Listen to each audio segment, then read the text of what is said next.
और रुक करेंगे बड़ी खबर का। तो लालू प्रसाद यादव की सेहत को लेकर जुड़ी बड़ी खबर आपको बता दें। आरजेडी सदस्य लालू यादव दिल्ली के लिए रवाना हुए। इलाज के लिए दिल्ली लाया जा रहा है लालू प्रसाद यादव को। और साथ ही साथ आपको बताते चले कि एयर एम्बुलेंस से दिल्ली के लिए लालू प्रसाद यादव को लाया जा रहा है। तो राबड़ी हाउस में सीढ़ी से गिरने की वजह से उनकी तकलीफ बढ़ गई थी।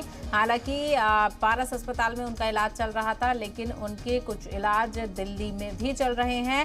तो इसी के पेश नज़र उनको आगे के इलाज के लिए दिल्ली लाया जा रहा है। और आपको बता दें कि वो रवाना हो चुके हैं दिल्ली के लिए। एयर एम्बुलेंस के जरिए से लालू प्रसाद यादव को दिल्ली लाया जाएगा, जहां पर उनकी जांचें होंगी और उसके बाद ही डॉक्टरों की सलाह पर यह फैसला किया जाएगा कि आगे जो कुछ इलाज होना है, क्या उनको बैरून मुल्क भी लेकर जाना है इलाज के लिए। तमाम तर चीजें दिल्ली आकर साफ होंगी। लेकिन फिलहाल आपको बता दें कि वो पटना से दिल्ली के लिए रवाना हो चुके हैं और उनका इलाज दिल्ली में ही होगा। तमाम तर जांचें होंगी। जिस तरीके से वो सीढ़ी से गिर गए थे, उसके बाद उनकी तकलीफ में इजाफा हो गया था। तो एयर एम्बुलेंस से दिल्ली लाया जा रहा है लालू प्रसाद यादव को।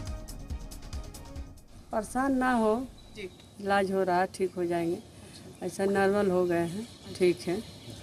लोग से मैं प्रार्थना करती हूँ कि सब कोई दुआ करे कि जल्द से जल्द ठीक हो जाए लालू जी। एम्स उनको रेफर किया गया है कि सब लोग चिंता ना करें।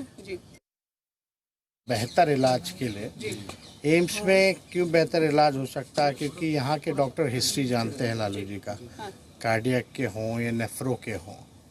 तो जो गिरे हैं 3 जगह फ्रैक्चर आई है पैर इसमें उसमें, तो गिरने के बाद उसके बाद जो और कॉम्प्लिकेशन जो बढ़ा है, क्योंकि बॉडी लॉक हो चुका है, बॉडी में मूवमेंट नहीं रहा है, बहुत सारी दवाएं चल रही हैं और कुछ वजह से जो है, क्योंकि हिस्ट्री यहाँ के डॉक्टर जानते हैं, तो जो भी कॉम्प्लिकेशंस हैं ऑर्गन पे कल को कोई असर ना पड़े, चाहे हार्ट हो या किडनी हो, तो उसको देखते हुए यहाँ लाया गया है।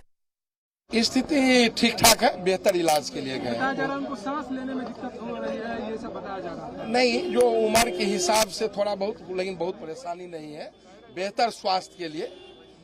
क्या आप लोग उनके लिए किसी तरह का हमला कर रहे हैं या कुछ? नहीं, हम लोग तो ईश्वर से प्रार्थना कर रहे हैं कि जल्द स्वस्थ होके, बिहार में जिस तरह से थे तो हम लोग को मार्गदर्शन मिल रहा था, उनके मार्गदर्शन में हम लोग काम कर रहे थे। फिर वो आ जाए स्वस्थ होके जल्द, हम लोग स्वास्थ्य कामना का